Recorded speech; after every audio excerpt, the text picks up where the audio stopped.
Hey everybody, Audrey here, the Fit, Fearless, and Faithful Mom. Welcome back to my channel. Today we are going to be talking about me being a former health and PE teacher and teaching English in my PE classes. Yes, that did happen.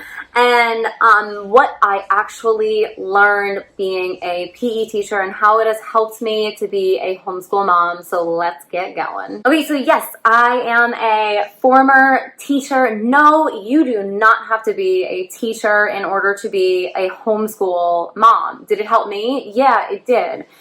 Does everyone have to do it? No, they don't. There are people who are, I would say, I guess, even way more qualified than me to be a teacher. I have some different things that I'm going to go through today to just share with you some ways that being an actual teacher has helped me. So first things first is that no, I never anticipated actually being a teacher. I'll save that little story. I'll post a little video that kind of explains it a little bit, but I found myself being a teacher when our oldest was 2 years old, and I taught for 4 years in a public school. They separated the girls and the boys, and so I taught middle school PE, 6th, 7th, and 8th grade, and I also taught English in the locker room because that is what was asked of me, and that was also honestly a huge benefit to doing. Being a teacher brought a lot of different challenges. It tested my patience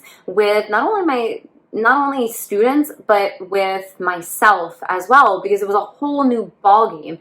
I know how to be a personal trainer and teach different classes like that, but when you are in the public education system, there are a lot of different I's you have to dot and T's that you have to cross. So big shout out to my former principal and master teachers who helped me be the teacher that I am today. I developed a really strong passion for teaching, and I think that has transpired into where I am right now with my children, because I absolutely love seeing them learn. I love seeing how they are developing as these little humans that have been entrusted to me. And I love tracking their results, which is where the teacher part comes in, that I have to thank all these amazing veteran teachers for doing with me. As I developed myself as a teacher, I gained a lot of patience, because one of the things that being a teacher they talk to you about is that you need to have the ability to differentiate learning for lots of different students, because students are all different. I'd always known that, but being a teacher and actually being in the classroom, I saw it. I mean, I had 35 kids who were in my PE class, and I had structured lessons for them. And then in addition to having the English writing portion that I had to do, I began to see the different learning styles, whether it was auditory or whether, just physical. So that was a huge benefit to me. Kids not wanting to do assignments. And not only with different learning challenges and things like that, kids just flat out just not wanting to do assignments. Kids not showing up with what they had, and really getting to know my students on such a deep and personal level, which that really taught me a lot, because it was a very interesting school where I taught. Like, beautiful kids, awesome kids. Some of them had pretty tough backgrounds, and so that infiltrated the way that I taught too. Seriously, I never thought that I would get such an amazing experience, and where it has helped me. Okay, so I really like data. I like tracking numbers. I like showing growth trends. And what we had to do for PE and doing English in my PE class is we had to track results. And I had to set a PE goal. I had to set an English goal for their benchmark testing, for the LEAP testing that I think like everybody does. I would have to find strategic ways using what I had learned from my master teachers in order to help my kids. As we would go throughout the year and plugging in the data from their test results, from the practice that we would be doing, I saw different trends. I was able to see, like, okay, this child needs to be pushed in this direction. This child okay, I'm pushing them too much. I really need to back off, but I need to back off in a way that I'm not hindering their progress, right? Because you don't want to make something too easy for a child.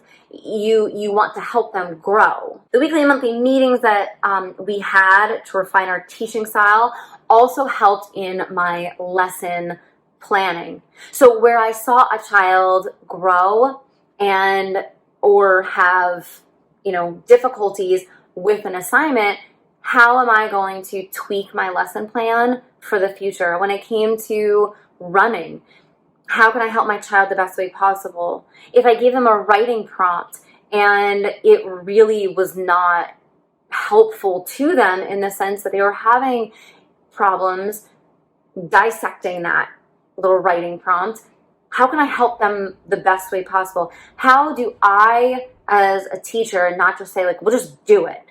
No. How do I go back? How do I redefine that lesson? Again, not making it easy for them just to get an A, but how do I adjust it? How do I refine the way that I'm even talking to them? Because words matter. I say it a lot. Words matter. And so how can I talk to this particular student in order to help them the best way possible? Differentiated learning was super duper the key. I really feel like without this experience, it would have been a much more challenging turn in my career, if you will, and I would not have been able to truly understand what differentiated education was had I not had the experience being a teacher and working with the absolute, probably best staff ever, because they were so smart, so knowledgeable, and they worked with me a tremendous amount.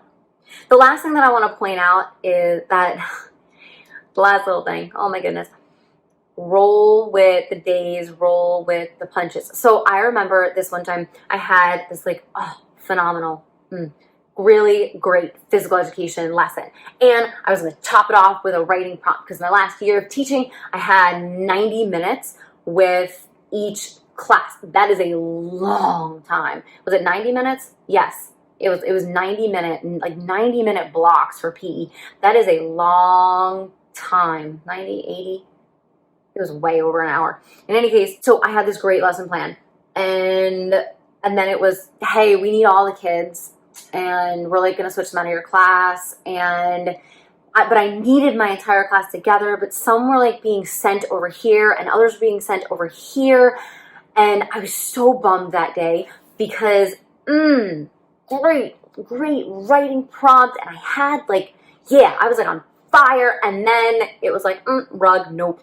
And that's what happens. It happens in a school system and it happens at home too. You have sick kids. You have kids that aren't paying attention. All of a sudden you got to go to a doctor. All of a sudden something happens. We have something tomorrow that is totally unexpected, and that is okay. So my point is just roll with the days. If you have days that are so unexpected, that is okay. You can always make up for it. You really can. As you learn, if you are a new homeschool mom, you will learn how to adapt to that. And I was fortunate enough to get the experience when I was in a school system. And I'm really thankful for that because it was this whoa, I am diving headfirst into the unknown of being a teacher. And working with those individuals whom I had worked with in a public school setting, it really helped me to define my own homeschool and how I operate my homeschool now. I do not operate my homeschool like a public school system. What I have taken from the public school system is how they kind of track data and notice different trends. And what business doesn't track trends? I mean, come on. You need to track trends in order to fulfill your goals, to reach your goals, to set new goals. If you're not setting goals, have I said it enough, for your homeschool, you need to be doing that. You always have to set goals for yourself and for your kids. So, big shout out to, I don't want to name names on the World Wide Web, but thank you so much to my principal, my old vice principals, the master teachers who worked with me so much and who pushed me to become better. I am really grateful. My old partner teacher, I'm really thankful for, and all the other teachers whom I had come in contact with, whom I still see on social media posting things. I look up to you. I look at what you're doing, and I try and model myself after you. So thank you so much. Let me know what your experience has been. If you are a former teacher turned homeschool mom, would love to chat about it in the comments. Give this video a thumbs up, leave me a comment below, tap that subscribe button, and I will see you in next week's video. Or if you're following me on Faith, check me out on Wednesday. See you, everybody. Bye.